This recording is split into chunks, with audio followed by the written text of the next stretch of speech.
है। यहाँ से पहले बिंदु को मरीचि ऋषि के नाम से जानते हैं। उसके बाद में जो बिंदु है वो कहलाते हैं ऋषि वशिष्ठा। ऋषि वशिष्ठा की बाईं ओर आपको एक छोटा बिंदु नजर आएगा।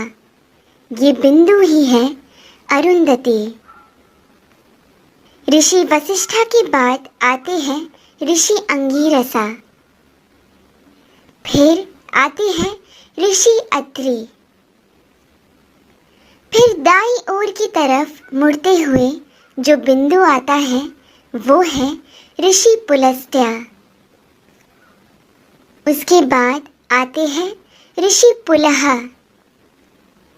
और फिर ऋषि क्रतु। ऋषि पुलह और क्रतु के अंतर को 5 गुना मिलाकर नीचे की तरफ आएंगे तो वहां बसे हैं ध्रुव नक्षत्र। सदा उत्तर में रहने की वजह से उसे ध्रुव नक्षत्र कहा जाता है। इंग्लिश में हम इसे नॉर्थ स्टार के नाम से जानते हैं। बाल्यावस्था के ध्रुव नक्षत्र अगर उत्तर में बसे हैं तो वृद्धावस्था के अगस्त्य नक्षत्र दक्षिण में बसे हैं। अगस्त्य और ध्रुव नक्षत्र हमेशा उसी स्थान पर ही पाए जाते हैं। इन दोनों के बीच में मौजूद आकाश गंगा सतत घूमती रहती है। इस कारण से हमारी धरती अक्ष के ऊपर घूमती रहती है। ये सच है कि सारा जगत भगवान के इर्द गिर्द घूमता रहता है, लेकिन वो हमें कभी नजर नहीं आ सकता। भूमि के अनेक कालों में से उसे 4 काल में छांटते हैं।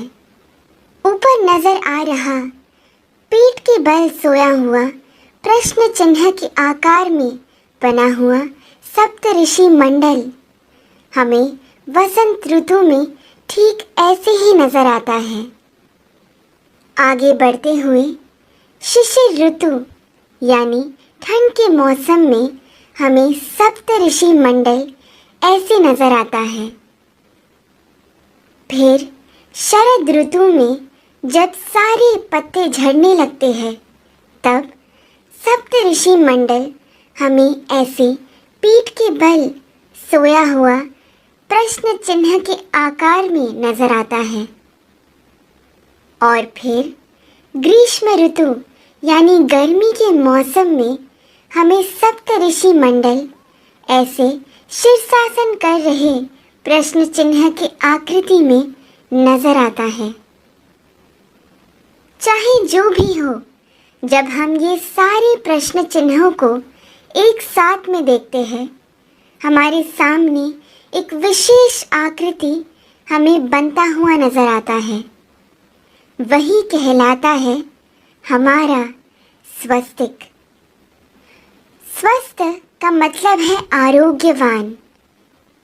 स्वस्तिक का महत्व मेरे पिता मुझे हमेशा से बताते आए हैं, लेकिन हर क्षण प्रयोग में ला रहे इस स्वस्तिक का जन्म कहाँ से हुआ ये आज मेरे पिता द्वारा जाना, जो आप सभी में मैंने बांटना चाहा। ध्रुव नक्षत्र को देखते हुए हमें ये मालूम होता है कि हम पूरी जिंदगी जिस दिशा की ओर बहते जा रहे हैं वही है उत्तर दिशा। इसीलिए शायद हमारी भूमि पर भी दक्षिण में अधिक जल है और उत्तर की ओर अधिक जमीन है। इस विषय को इतनी सुंदरता से वीडियो के रूप में बनाकर आप सभी को समझाने का श्रेय जाता है मुक्ता जी को। धन्यवाद। तत्परा अहोरात्रा।